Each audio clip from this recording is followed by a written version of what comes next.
Vamos abrir as nossas Bíblias no primeiro livro de Samuel, capítulo 12. 1 Samuel, capítulo 12.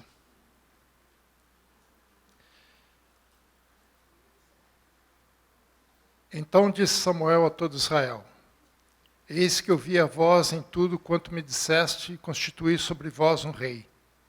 Agora, pois, eis que tendes o rei à vossa frente. Já envelheci e estou cheio de cãs, e meus filhos estão convosco. O meu procedimento esteve diante de vós desde a minha mocidade até os dias de hoje. Eis-me aqui, testemunhai contra mim perante o Senhor e perante o seu ungido.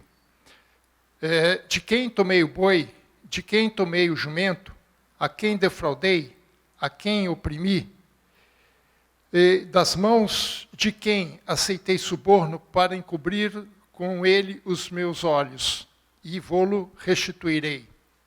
Então responderam: Em nada defraudaste, nem nos oprimiste, nem tomaste coisa alguma das mãos de ninguém. E ele lhes disse: O Senhor testemunha contra vós outros, e o seu ungido é hoje testemunha de que nada tendes achado em minhas mãos. E o povo confirmou: Deus é testemunha. Então disse Samuel ao povo: Testemunha é o Senhor, que escolheu a Moisés e Arão, e tirou vossos pais da terra do Egito.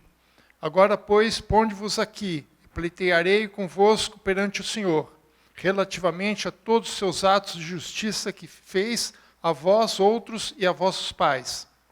Havendo entrado Jacó no Egito, clamaram os vossos pais ao Senhor, e o Senhor enviou a Moisés e Arão e tiraram do Egito e os fizeram habitar neste lugar.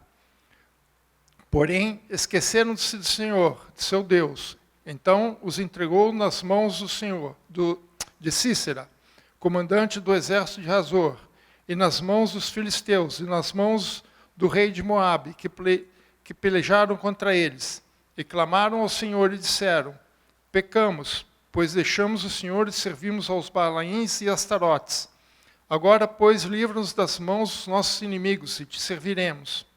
O Senhor enviou a Jerubaal, a Baraque, a Jefté e a Samuel, e os livrou das mãos dos vossos inimigos em redor e habitastes em segurança.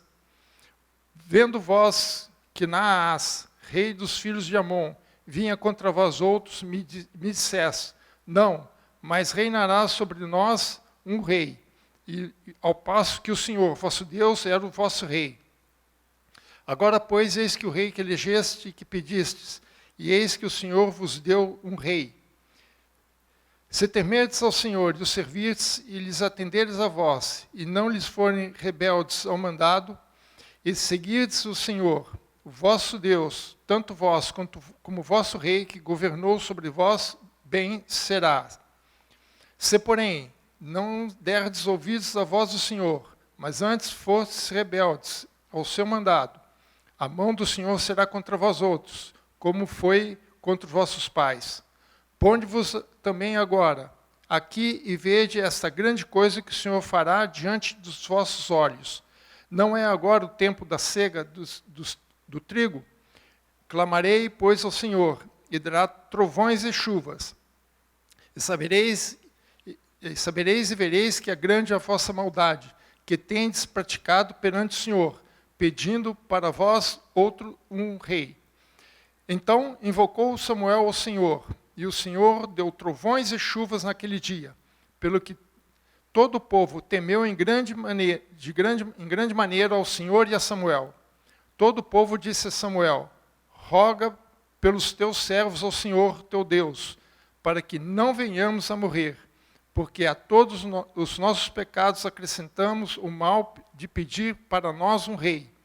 Então disse Samuel ao povo: Não temais, tendes cometido todo este mal. No entanto, não vos desvieis de seguir o Senhor, mas servi o Senhor de todo o vosso coração. Não vos desvieis, pois seguireis coisas vãs, que nada aproveito e tampouco vos podem livrar, porque vaidade são. Pois o Senhor, por causa do seu grande nome, não desamparará o seu povo, porque aprove o Senhor fazer-vos o seu povo. Quanto a mim, longe de mim que eu peque contra o Senhor, deixando de orar por vós. Antes vos ensinarei o caminho bom e direito. Tão somente, pois, temei ao Senhor, servi-o fielmente de todo o vosso coração, pois vede quão grandiosas coisas vos fez. Se, porém, preservardes em fazer o mal, perecereis, tanto vós como o vosso rei. Eu sei que o texto é longo, mas é importante a gente conhecer o texto completo, porque não conseguimos ler todos os detalhes. Eu quero destacar apenas alguns pontos importantes desse texto. Esse texto ele marca um momento histórico na vida dessa nação, de Israel. É um ponto de inflexão. Até aqui, Israel era governado por juízes. Não havia um rei centralizado. Cada tribo tinha o seu próprio líder, chamado de príncipe na Bíblia. E quando havia algum problema, alguma opressão de algum inimigo, Deus levantava pessoas, líderes, que são chamados na Bíblia de juízes, e que libertavam esse povo, a nação de Israel, e aí havia paz. Mas num determinado momento da história, eles pediram um rei. E Deus levanta Saul para ser rei. E aqui, no capítulo 11, na verdade, é o momento em que Saul começa a reinar efetivamente. Até então, embora ele já tivesse sido coroado, ungido rei, na verdade não era coroado, mas ungido rei, ele ainda, voltando lá para o capítulo 11, você vai ver que ele voltou para casa, ele voltou à sua fazenda, voltou a fazer as coisas que ele costumava fazer. Parecia que a coisa não tinha mudado muito. Até que Naás se levanta contra Jabes de Gileade e cerca a cidade tenta fazer um acordo com ele, e ele fala assim, tudo bem, mas desde que eu fure teu olho, um dos seus olhos. E o povo se assustou com aquilo, então falou assim, olha, me faz o seguinte, me dá uma semana aí para eu fechar esse acordo ou não, porque isso era algo que eles não esperavam. Né? E aí o líder da cidade, né, vamos dizer assim, o prefeito da cidade, mandou mensageiros em todo Israel, perguntando se alguém poderia ajudá-los contra aquela invasão. E quando a notícia chega aos ouvidos de Saul então se levanta, junta um exército e vai combater e vence. Então aí realmente inaugura efetivamente o governo de Saul. E nesse momento, quando Samuel percebe que a coisa já estava começando a engatilhar, então ele resolve se despedir do povo, entregar o seu cargo. Lembrando que ele tinha 3 funções em Israel. Ele era sacerdote, foi a primeira função que ele assumiu. Depois ele assumiu a função de profeta. E a última função que ele assumiu foi de juiz. E aqui ele faz um discurso de despedida como juiz, porque as funções de juiz vão passar agora ao rei. Então ele junta todo o povo e faz um discurso final, um discurso de despedida. Então o capítulo 12 é o discurso de despedida de Samuel como juiz. Mas lendo um pouquinho, vocês vão ver que nós poderíamos dar outros 2 nomes, ou colocando os pingos nos is, ou colocando em pratos limpos. Porque o discurso dele é muito interessante, ele tem 4 aspectos que ele aborda, e que a gente vai analisar cada aspecto. E nesse discurso, ele vai acertar alguns pontos que são importantes para a nação de Israel, e também são importantes para nós termos claro nas nossas mentes. Todo o discurso começa quando ele diz, então disse Samuel a todo Israel. Mas quando ele fala isso, ele não fala em qualquer lugar. Né? A gente precisa entender os lugares. Às vezes, Samuel não escolheu qualquer lugar para fazer esse discurso. No capítulo 11, versículo 14, se você voltar alguns versículos, ele diz assim: disse Samuel ao povo, vinde, vamos a Gilgal, e renovemos ali o reino. Aí você pode pensar, poxa, espera um pouco, onde é que ele estava? Possivelmente ou Mispá ou em Gibeá. Por que ele ia andar 23 quilômetros para fazer esse discurso? Por que ele não faz ali, no próprio local que ele estava, né? É porque Gilgal é uma cidade, ou uma região, na verdade, é extremamente significativa para Israel. E não foi à toa que ele escolheu este lugar. Vamos lá para Josué 4,19. Eu quero ler duas passagens de Josué para vocês entenderem. Não vou ler tudo porque não é o foco. É só para entender a importância desse discurso e por que ele escolhe esse local. Em Josué 4,19 diz assim: subiu, pois, do Jordão o povo no dia 10 do primeiro mês do ano, né? E acamparam-se em Gilgal, do lado oriental de Jericó. É mais ou menos 2 quilômetros de Jericó. Esse foi o primeiro acampamento de Israel na terra de Canaã. Gilgal marca o fim da peregrinação de Israel no deserto. Então é extremamente significativo esse lugar.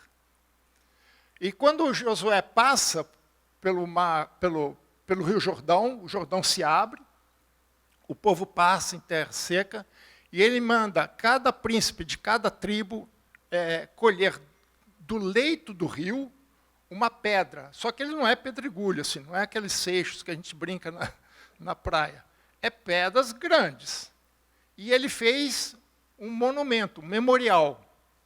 Esse memorial marcava justamente esse fim da peregrinação. E esse memorial é para que, quando o povo visse aquele memorial, eles relembrassem de toda a peregrinação, de como Deus tirou-os do Egito e levaram até ali, cumprindo a promessa que ele tinha feito a Abraão.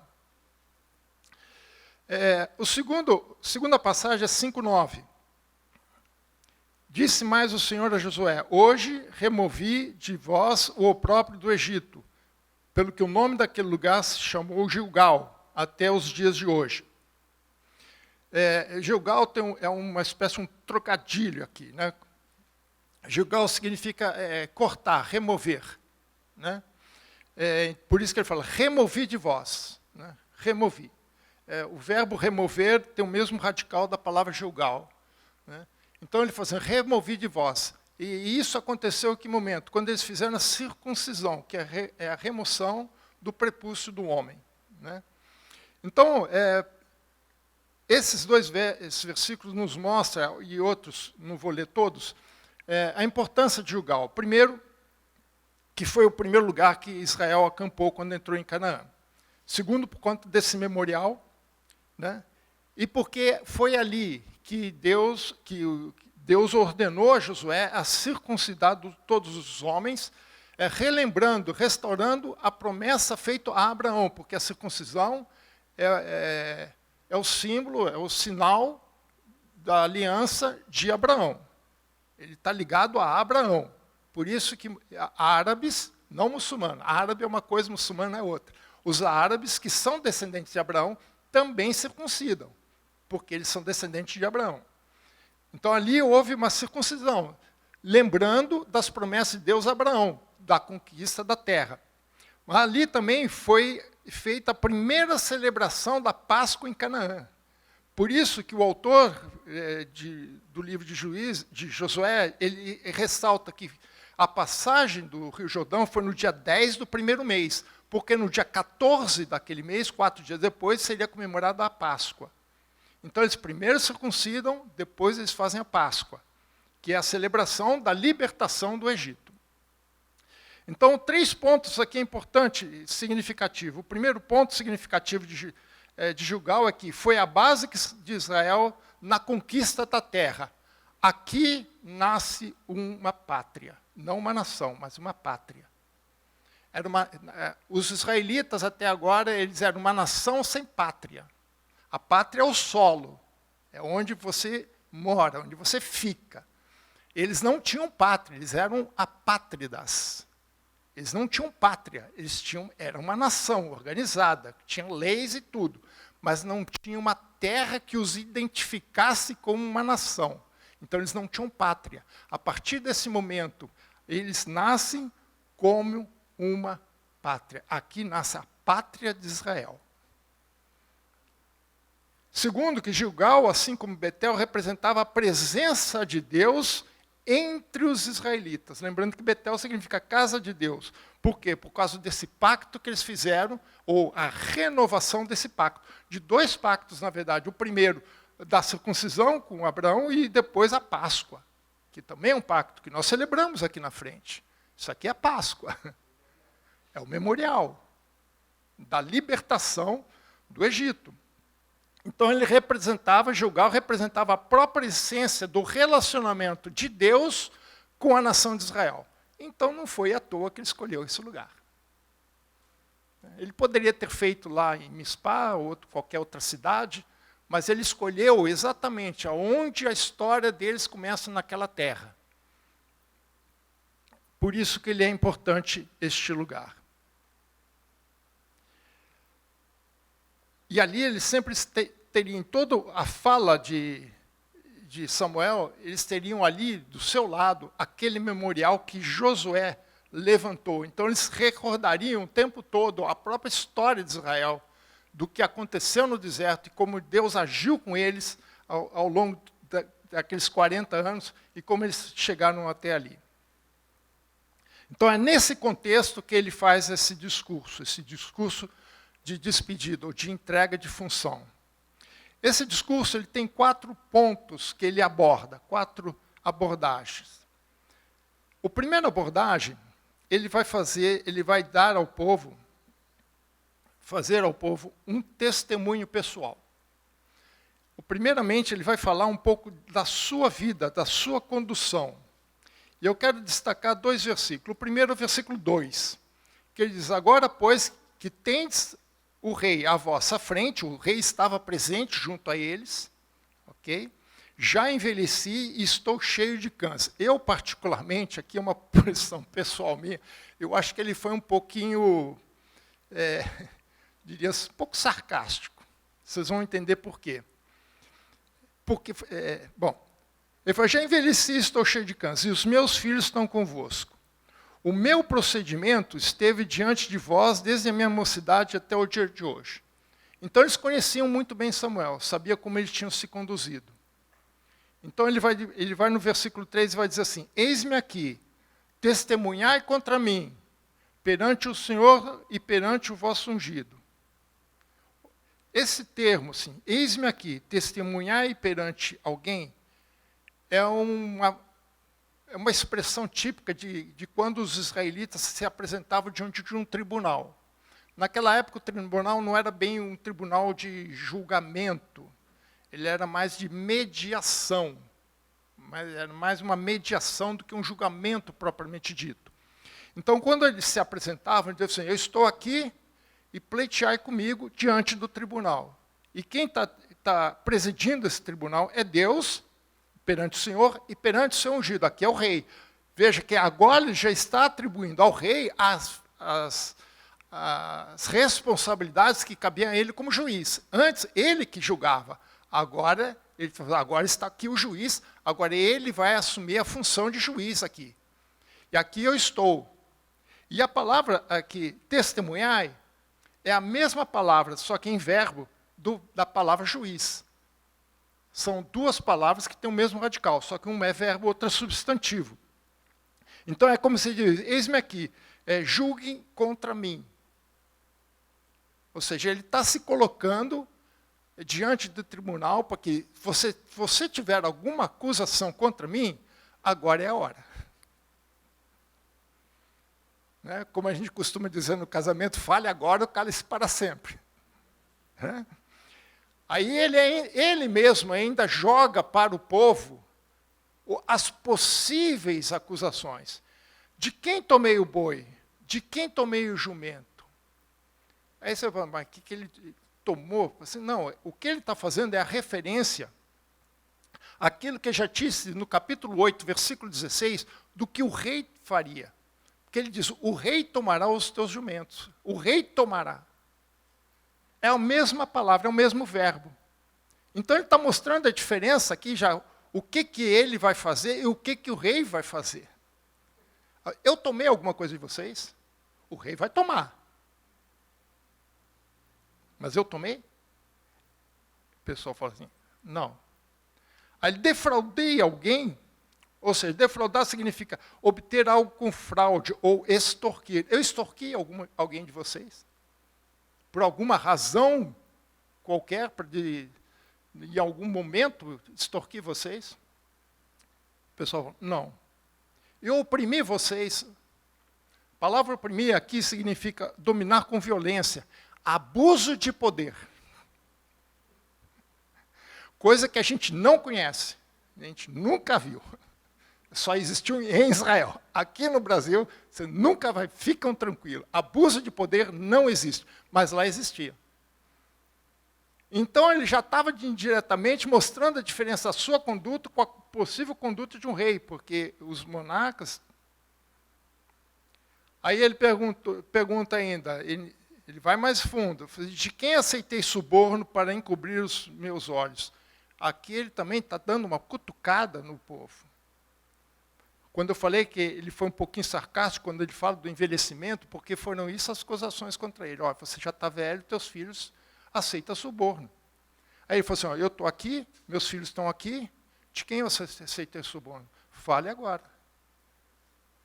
Ele falou assim, olha, é uma oportunidade de vocês, porque eu estou aqui diante de Deus, diante do rei, e vocês têm a oportunidade, se houver alguma coisa, eu restituo vocês.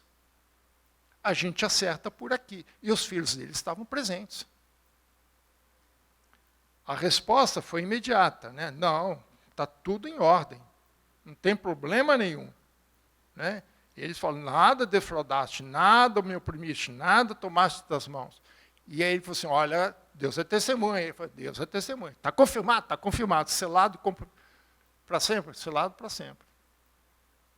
Ou seja, eles não tinham nenhuma acusação contra Samuel. O que ele não poderia garantir é em relação aos reis. Mas por que ele faz isso? Por que ele tem ele busca esse testemunho do seu procedimento? Para que Samuel tivesse autoridade reconhecida pelo próprio povo para exortar o povo acerca da conduta deles, povo para com Deus. Ou seja, ele começa estabelecendo as bases desse julgamento. Ele não tem nada, não tem acusação com nenhum.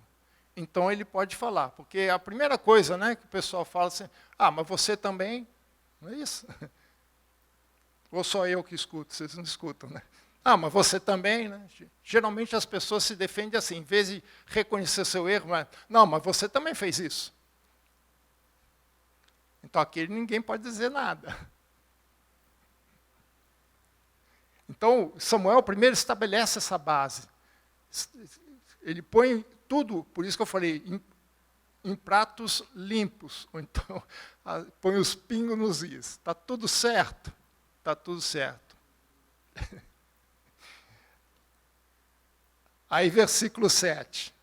É o segundo aspecto que ele aborda. Primeiro, ele fala sobre o seu testemunho pessoal, sua própria história, a sua conduta diante do povo. Tem alguma coisa contra? Não. Então, vamos inverter agora. Agora ele vai buscar o testemunho da história para falar do povo. Porque agora ele tem moral. Agora ele tem autoridade para falar, reconhecida pelo povo. Versículo 7.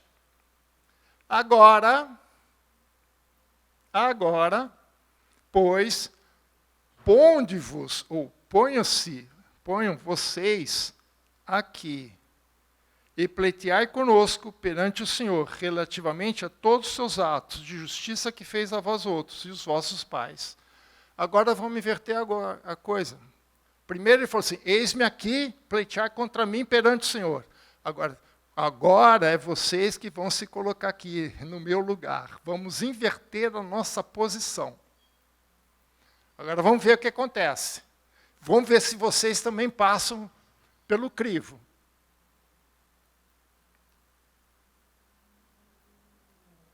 E o que Samuel faz, então? Samuel faz um relato da história de Israel. Ele faz, na verdade, um resumo de Juízes, capítulo 2. Nós não vamos ler porque é extenso. Mas Juízes, capítulo 2, é um resumo de todo o livro de Juízes. É aquele ciclo vicioso que a nação passou. Fidelidade, apostasia, clamava a Deus, orava, Deus levantava um juiz, libertava o povo, voltava fidelidade. Depois de um tempo, começa tudo de novo. E ele começa desde o tempo do Egito, versículo 8. Então ele fala que o povo estava no Egito, eles clamaram, os vossos pais, ao Senhor. Olha, esse é interessante, que quantas vezes nesse texto ele vai falar ao Senhor, ao Senhor, ao Senhor, ao Senhor. Então eles clamaram a quem? Ao Senhor. E o Senhor enviou a Moisés e Arão e os tiraram do Egito. O que ele está mostrando aqui é que quando o povo clamava, Deus agia. Quando o povo estava passando por um aperto, Deus se levantava. Mas o povo é que clamava ao Senhor. Não clamava a outra pessoa, clamava ao Senhor. E Deus enviava pessoas, no caso aqui Moisés e Arão, né, e que os tiraram do Egito. Aí versículo 9. Começa o ciclo. Porém, esqueceram-se do Senhor. Esqueceram do Senhor. Eu acho que eles não leram o Salmo 78. Eles esqueceram do Senhor. E o que aconteceu? Opressão. Levantou-se lá Cícera e outros mais, começaram a oprimir o povo. Aí o que aconteceu? Versículo 10. E clamaram ao Senhor. E que disseram? Pecamos. Reconheceram o seu erro. Reconheceram o que estava acontecendo. E clamavam ao Senhor. Clamavam ao Senhor. Agora, pois, livra-nos das mãos dos nossos inimigos e te serviremos. Ah, beleza. Deus levantou lá Jerubaal, né, que é Gideão, né, versículo 11, e Deus enviou a Jerubaal, que é Gideão, a Baraque, a Jefté e a Samuel. Ou seja, ele está pegando a história deles desde o Egito, desde o primeiro momento que Deus libertou o povo lá do Egito, até o momento deles ali com Samuel. Ele se incluiu na história, porque eles estão ainda, a história ainda está acontecendo. Eles estavam passando por opressão. Tinha o problema de Naás. E Deus já tinha levantado um juiz, Samuel. Mas ele falou, não, mas Samuel, você está velho. Samuel está velho. E Deus enviou e os livrou das mãos dos inimigos e novamente habitassem em segurança. O problema é que esse ciclo era vicioso. Então, quando ele faz esse resumo, eles entendem o que está acontecendo. O que ele está mostrando, o que se mostra aqui, a própria história de Israel mostra, é que se Samuel, foi aprovado pela sua conduta, o mesmo não se podia dizer do povo. A atitude do povo era uma atitude inconstante. Quando estava tudo bem, esquecia do Senhor. Parece que quando as coisas vão bem, beleza. Mas quando está apertado, aí a coisa pega. Às vezes Deus precisa deixar as pessoas aí com o parafuso apertado, porque senão espana. Foi o que aconteceu com Paulo. Paulo deixou um espinho na carne, possivelmente problema na sua visão. E Paulo orou 3 vezes. Quando um judeu ora 3 vezes, já é a coisa está pesada. E Deus falou assim, Paulo, de jeito maneira. De jeito nenhum, não vou tirar isso de você. Sabe por quê? Porque para você, esse espinho é a sua solução. O espinho é a tua cura. E ele mesmo reconhece isso. E Deus deixou para que ele não se ensoberbecesse, porque se ele tirasse aquele espinho da carne, ele ia ficar soberbo, arrogante, prepotente. E como diz a Bíblia, a soberba precede a queda. Então, às vezes, Deus precisa deixar um espinho na tua carne, porque isso é a solução para a tua vida. E o povo precisava de umas opressões de vez em quando para poder se voltar para Deus. Porque quando estava tudo muito bem, a primeira coisa que acontecia, esqueceram do Senhor.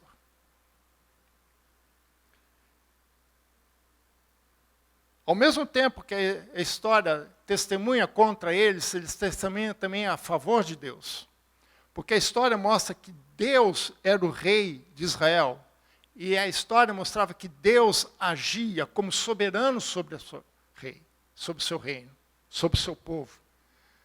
Defendendo e libertando o seu povo dos inimigos. Então veja o contraste que ele dá nas condutas. O povo de Israel era infiel. Virava e mexia, caía. Mas sempre que ele clamava, era Deus que levantava. Não foi Moisés que libertou o povo. Não foi Jefté. Não foi nem Samuel. Foi Deus. Deus usou homens. Deus usa homens.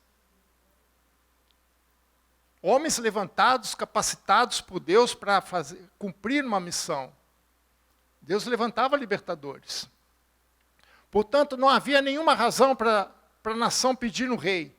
O que eles precisavam fazer? Repetir a história. Repetir o procedimento. Que procedimento? Clamar ao Senhor. Agora, tinha um problema aqui. Esse é o problema-chave.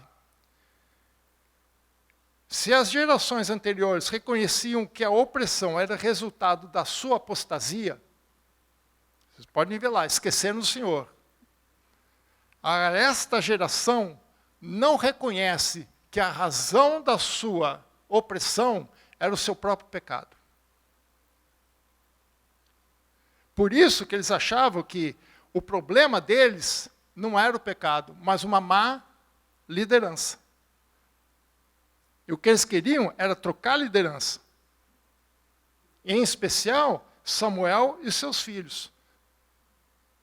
Se você voltar lá para o capítulo 8, versículo de 1 a 3, vocês vão ver. Por que eles queriam um rei? Porque você, Samuel, está velho e teus filhos são corruptos. Só que Samuel morreu, acho que mais ou menos 30 anos depois. Quer dizer, ele não estava tão velho assim. Né? Acredita-se que ele tenha vivido por volta de 90 anos. A Bíblia não dá a sua idade. Mas fazendo as contas, né, possivelmente ele morreu com 90 anos. Ele tinha ungido Saul rei. Davi nasceu 12 anos depois, quando Saul tinha 12 anos de reinado. Até ele virar um jovem, possivelmente aí 14, 15, 16 anos, isso já passou quase 30 anos. É só fazer as contas. Davi assumiu o reino com 30 anos de idade. Se Saul reinou 40, quer dizer, ele nasceu no meio do reino de Saul.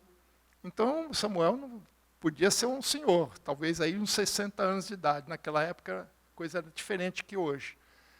Mas ele não era tão velho assim. Então, por isso que eu acho que ele, às vezes, aqui, Samuel foi um pouco sarcástico. Estou velho, né?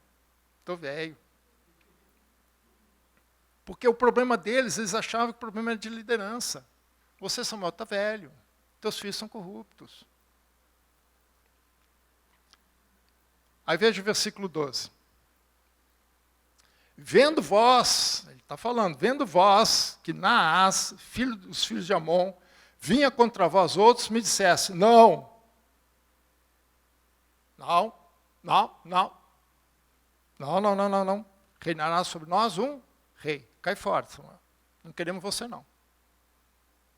Quem quiser entender um pouco a história de Naás aqui, eu recomendo assistir, assim que tiver liberado, a mensagem de hoje de manhã do pastor Fernando. Ele falou sobre Naás, do que aconteceu no capítulo 11. É muito interessante. E essa situação é que provoca, ele falou, não, queremos um rei. Queremos um líder para nós. Nosso problema é liderança. Às vezes irmãos, mas nem sempre, não era o caso aqui. O problema deles não era a liderança. O problema deles era a postura que eles tinham diante de Deus. Um rei não ia resolver esse problema. Eles estavam confiando muito no rei. Jeremias 17:5, ele escreveu, registrou assim, assim diz o Senhor, maldito o homem que confia no homem, faz da carne mortal o seu braço e aparta o seu coração do Senhor. Esse era o problema. Eles estavam com o coração apartado do Senhor. Enquanto nas gerações anteriores reconheciam isso, pediam perdão, clamavam ao Senhor, pediam perdão, e Deus respondia positivamente, aqui eles não reconhecem em nenhum momento que o problema deles era o pecado deles. Eles acham, não, vamos trocar de líder. Resolveu. Tem gente, pessoal, que muda de igreja, achando que mudar de pastor resolve. Algumas vezes eu concordo, mas não é sempre. Às vezes o problema somos nós. Você muda de pastor, mas o problema é você. Tem gente que tem 4, 5 casamentos achando que o problema é a esposa ou o cônjuge, mas o problema é você. Se não fosse você, resolvia no primeiro. Mas está no 3º, 4º, 5º casamento. A gente precisa fazer uma reflexão sobre a nossa atitude. Pensando nesse texto aqui, eu lembrei do filho pródigo. Quando ele registra a história do filho pródigo, Jesus, conta a história, tem uma frase que eu acho que é fundamental ali. Ele diz assim, e ele caindo em si. Ele caindo em si. Caiu a ficha. Só a partir daí que ele entende o que acontece. Até então, ele estava achando que o problema era com os outros. E eu conheço gente assim, não admite o erro, o problema é o outro. Termina o casamento, o problema é o outro. O problema na igreja, o problema é o outro. Maldito o homem que confia no homem. Temos que colocar o nosso coração em Deus, fazer essa reflexão sobre o que é a nossa atitude. Eles queriam um rei, ele falou, não queremos esse caminho, queremos um rei, queremos um novo líder, queremos trocar. Impeachment para Samuel. Para que eles conseguiram, Versículo 13. Agora, pois, eis aí o rei, na frente dele, está aí. Está aí o rei. Vocês não querem um rei? Está aí o rei. E ele ainda fala que elegestes e que pedisse. É interessante isso aqui, porque a palavra Saul significa pedido ou desejado. Eles queriam um rei, está aí. E qual é o seu nome? Pedido. Está aí. E eis que o Senhor vos deu um rei. Mas eu acho interessante quando ele fala que vocês elegeram e que vocês pediram. Esse rei que vocês têm diante de vocês é um rei segundo o coração de vocês. Então ele vai seguir um padrão humano. Então o que Samuel estava colocando diante deles era um quadro meio sombrio. Porque ao longo da história, ele mostrou que o problema não estava na liderança, o problema estava no povo. Deus levantava a liderança, resolvia o problema. Quando saía a liderança, voltaram para pecar. Leva outra liderança. Acabou a liderança, volta a pecar. Então, onde está o problema? Mas Samuel não deixa o povo de qualquer jeito. Ele faz o seu testemunho pessoal, o seu testemunho da história, mas ele não deixa o povo sem uma saída. Aqui eu vejo um pouco o lado profético dele, né? O juiz já foi, mas o profeta e o sacerdote permanecem. Aí ele fala no versículo 14 e 15. Ele diz assim: se temerdes ao Senhor e o servirdes, eles atentardes a vós, e não lhes fordes rebelde ao mandato, e seguirdes o Senhor vosso Deus, tanto vós como o vosso rei, que governa sobre vós, bem será. Mas, se, porém, todavia, contudo, não derdes ouvidos ao Senhor, mas antes fordes rebeldes ao seu mandato, a mão do Senhor será contra vós outros, como foi contra os vossos pais. Ele falou assim: olha, pessoal, tem uma saída para vocês. Apesar de tudo que vocês estão fazendo, tem uma saída para vocês. É a mesma saída que a história nos mostra. A saída é a obediência a Deus. Veja que ele fala: se temerdes a Deus, se o servirdes, atender a sua voz e não for rebelde. Só que agora tem um item a mais, que ele diz assim: tanto vós como vosso rei. O que ele está dizendo aqui? Que a solução para Israel era Deus e não o rei. O rei tinha que se submeter à vontade de Deus, assim como o povo. O rei também deveria seguir os mesmos passos que o povo. Ele também tinha que ser obediente a Deus, ele também tinha que escutar a Deus, ele também não podia ser rebelde a Deus. Então, no final das contas, quem está no controle?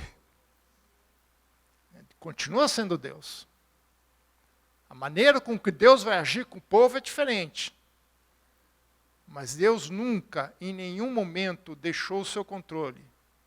A teocracia continuou existindo de uma forma diferente. Aqui é importante entender a diferença entre forma e conteúdo, ou forma e essência.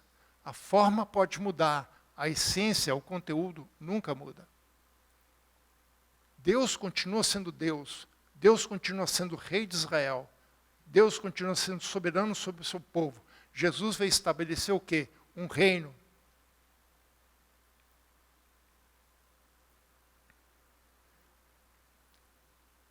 Versículo 18. Então invocou Samuel o Senhor, e o Senhor deu trovões e chuva naquele dia, pelo que todo o povo temeu em grande maneira ao Senhor e a Samuel. É interessante essa situação, porque o próprio texto registra que era tempo da cega, né, da colheita. Nesse período do ano não chove, é de estiagem. Porque eles poderiam falar: choveu, né, verão no Brasil, né, janeiro, fevereiro, choveu, está chovendo. Fala, não é nenhum milagre, não é nada de novo. É típico da época, né? Tem até uma música que chama As Águas de Março, fechando o verão, né? Então é típico, mas no período de seca, no período de estiagem, no período que não poderia haver chuva, ou normalmente não havia chuva, de repente começa a cair, como diria aí, né, raios e trovões, cai uma chuva pesada. O povo, que aconteceu, ele temeu, mas que interessante, que eles não procuraram o rei, né? Eles não pediram auxílio do rei, eles não temeram ao rei, que eles temeram quem? Ao Senhor e a Samuel. Ou seja, diante da situação, eles não recorreram ao rei, mas a Samuel, que como profeta, poderia interceder por eles diante de Deus. Eles estavam tirando Samuel como juiz, mas ai deles, se eles se atrevessem a tirar Samuel como profeta. E mesmo depois ele ter deixado de ser juiz, a figura de Samuel continuou sendo importante para a nação. Não como juiz, mas como sacerdote e como profeta. E aqui ele está demonstrando porque foi Samuel que invocou, não foi o rei. Foi Samuel que invocou, e caiu chuva, e caiu trovões. E eles temeram, foi a Samuel, mas também ao Senhor, porque Samuel invocou e Deus respondeu.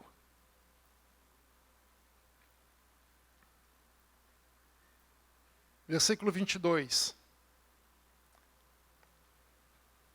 A solução deles, né?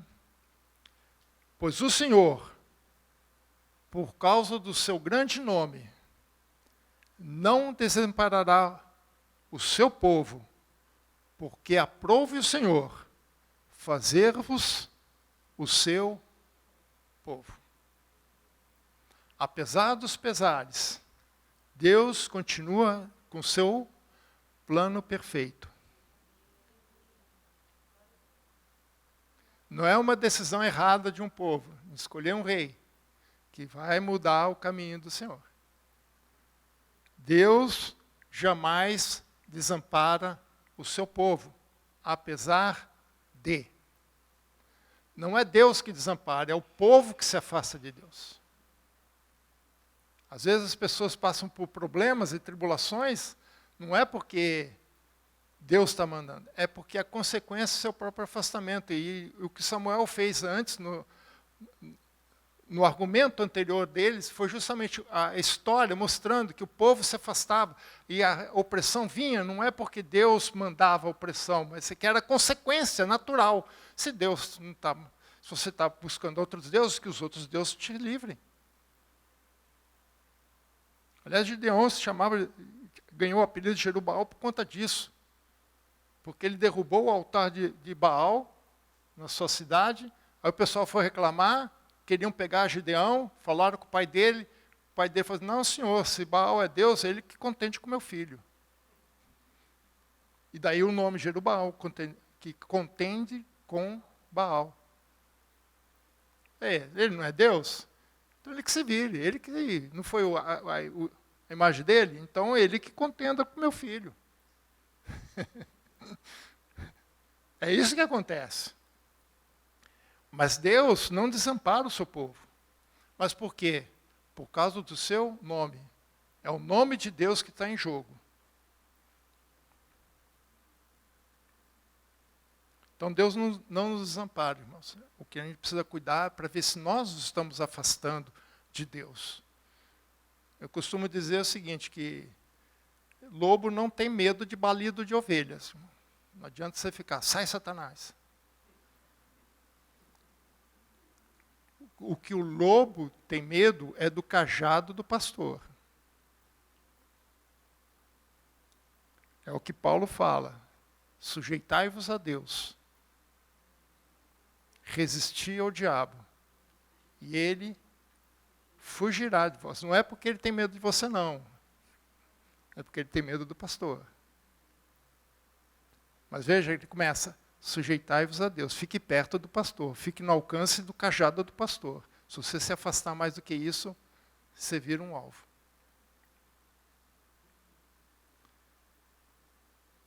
Mas o Samuel termina o seu discurso, depois que ele já acertou todos os ponteiros. Agora ele fala mais como sacerdote. Até aqui ele foi profeta, agora ele fala como sacerdote. Ou eu prefiro como um pastor. Eu acho esse versículo fantástico. Versículo 23. Quanto a mim, longe de mim, que eu peque contra o Senhor, deixando de orar por vós. Antes vos ensinarei o caminho bom e direito. Agora ele fala com o sacerdote. E é interessante que ele liga deixar de orar pelo povo como um pecado contra Deus. Longe de mim que eu peque contra Deus, deixando de orar por vós, porque vós sois povo de Deus. Se Deus não desampara o seu povo, por que eu, como sacerdote, vou desamparar? De jeito nenhum. Eles podiam contar com Samuel como pastor da nação, como seu profeta. Apesar de toda aquela situação, eles tinham ainda alguém a quem recorrer. Esse é o discurso de Samuel. Ao deixar a sua função de juiz, ao mostrar toda a situação ao povo, ele termina dizendo: eu ainda sou o pastor de vocês, apesar de todos os problemas. Amém? Que Deus te abençoe, irmãos. Se você estiver passando por algum problema, faça uma reflexão. Veja se muita gente muda de igreja, muda achando que isso vai resolver, e às vezes falta isso, cairmos em nós. Fazer essa reflexão. Deus nunca desampara a gente, irmãos. Ponto pacífico. Fiquem tranquilos. Mas é preciso que nós nos voltemos a Deus. Nós nos coloquemos debaixo dele. Seguimos os seus passos. Seguindo a seu mandado. Eu lembrei da irmã Cidinha aqui, quando ele fala seu mandado. Isso é um termo muito jurídico, né? Mandado de segurança, coisa e tal. Né? É um mandato de Deus, aquilo que Deus nos ordenou. É só nos mantermos fiéis a Deus, reconhecer a nossa posição diante de Deus. E Deus nunca vai nos desamparar. Amém? Deus os abençoe, irmãos.